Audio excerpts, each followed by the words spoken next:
तरफ फेंकता है अदनान की तरफ। अदनान वो पिस्टल खुशकिस्मती से पकड़ लेता है, वो पुलिस पे फायरिंग शुरू कर देता है। और इतने में जो है ना, ये जो हाशिम अवान है, जो कांस्टेबल, ये अपनी क्लाशनकोफ के AK-47 के साथ उसके पीछे ब्रस्ट मारने शुरू कर देता है। इसका एक फायर जो है ना उस डकैत को, मानी को लग जाता है जिसने पिस्टल फेंका होता है।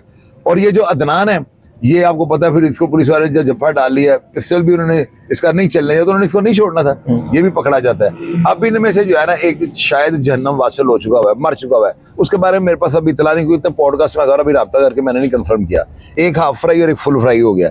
उसके बाद इसी कांस्टेबल ने वहां पर एक और डकैत है, वो भी आइस का बहुत बड़ा डीलर था, इसने अपनी इंफॉर्मेशन के ऊपर जो है ना उसको भी जाके अरेस्ट किया है और इसने उसको भी जहन्नम वासिल कर दिया है। इसके पीछे इसके SHO, उनकी तस्वीर भी स्क्रीन पे चल रही है। इनके सर्कल के DSP हैं, बड़े दबंग हैं, उनकी भी तस्वीर स्क्रीन पे चल रही है। और अगर आप ये कहना कांस्टेबल ने मार दिया, उसका बाप का बाप भी नहीं मार सकता।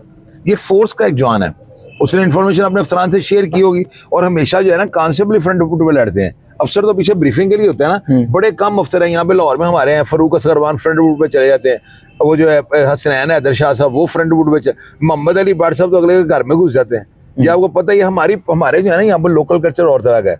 यहाँ पर जो है ना इस तरह की आगे से जवाबी कार्रवाई नहीं होती, बाहर के इलाकों में ऐसे नहीं होता। तो वहां पे हमेशा जो है ना जानबाज जो होता है वो कांस्टेबल ही होता है। तो मैं इसको खराज